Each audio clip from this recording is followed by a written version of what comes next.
Selamat pagi anak-anak. Kita hari ini belajar pertumbuhan dan perkembangan makhluk hidup. Subtema 3, pertumbuhan hewan, pembelajaran 4, 5, dan 6. Mari kita awali dengan berdoa. Dalam nama Bapa, Putra, dan Roh Kudus. Amin. Allah Bapa, selamat pagi dan terima kasih Engkau masih memperkenankan kami untuk menghirup udara hari ini. Tuhan, tuntunlah hati dan pikiran kami agar kami bisa mengikuti pelajaran dengan baik. Amin. Dalam nama Bapa, Putra, dan Roh Kudus. Amin. Anak-anak, hari ini kita belajar mengenai metamorfose. Metamorfose itu tidak berbeda jauh dengan daur hidup yang kemarin kita sudah pelajari.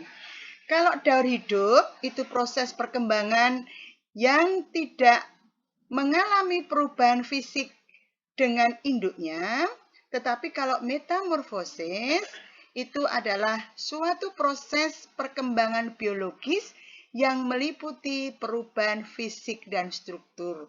Sehingga perbedaan antara daur hidup dan metamorfosis, yang daur hidup tidak mengalami perubahan dengan induknya, tetapi kalau metamorfose itu mengalami perbedaan dengan induknya.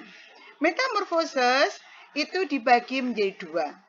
Yang pertama adalah metamorfosis sempurna, yang terdiri dari 4 tahapan, yaitu dimulai dari telur berubah menjadi larva, larva menjadi pupa, dan pupa berubah menjadi dewasa atau sering disebut dengan imago.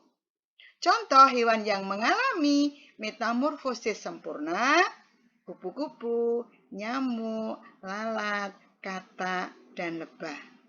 Sedangkan metamorfosis yang satu adalah metamorfosis tidak sempurna, terdiri dari 3 tahapan, yaitu dimulai dari telur, nimfa, berubah menjadi dewasa atau imago. Contoh hewan yang mengalami metamorfosis tidak sempurna: kecoa, belalang, jangkrik, dan cecak.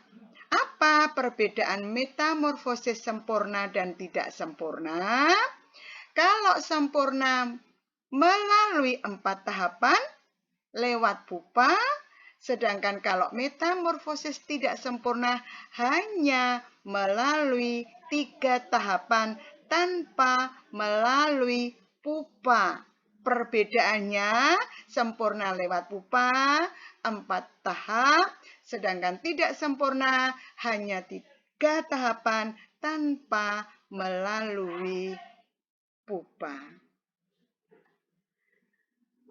Perhatikan anak-anak, inilah contoh metamorfose sempurna dari kupu-kupu.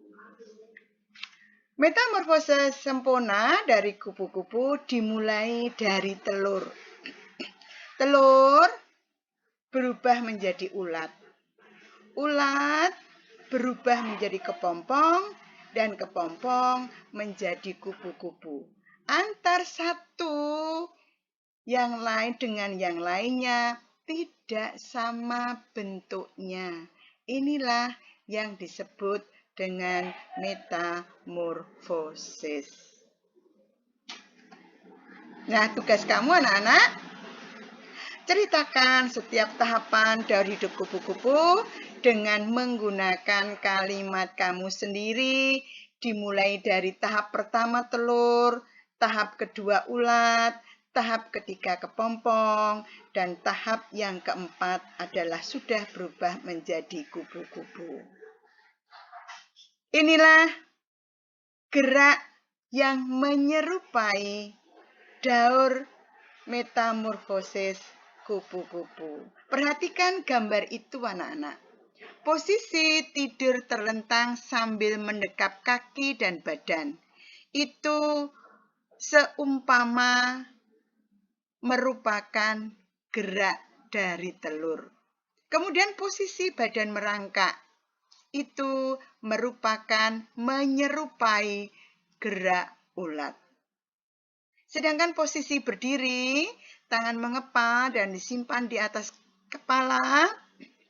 Salah satu kaki diangkat menyerupai gerak menggantung pada pohon, yaitu gerak kepompong, dan gerak yang terakhir, posisi badan berdiri dengan tangan terbuka, kemudian bergerak seperti gerak kupu-kupu berlari sambil melompat-lompat, adalah menyerupai gerak kupu-kupu.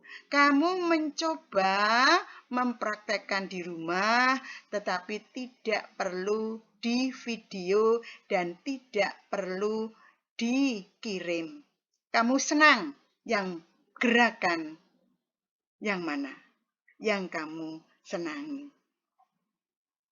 Kemudian kita mengamati metamorfosis yang berikutnya adalah kata. Perhatikan anak-anak, kata merupakan hewan amfibi.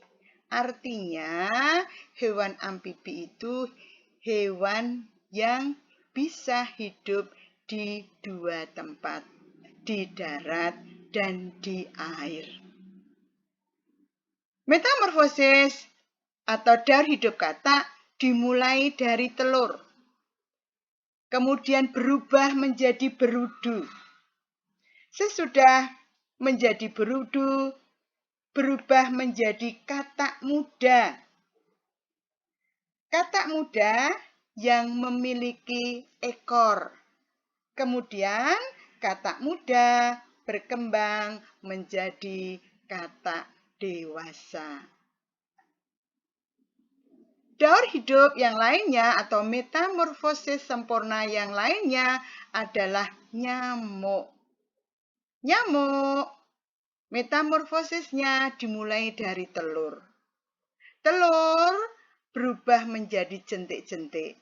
Jentik-jentik berubah menjadi pupa, dan pupa berubah menjadi nyamuk dewasa.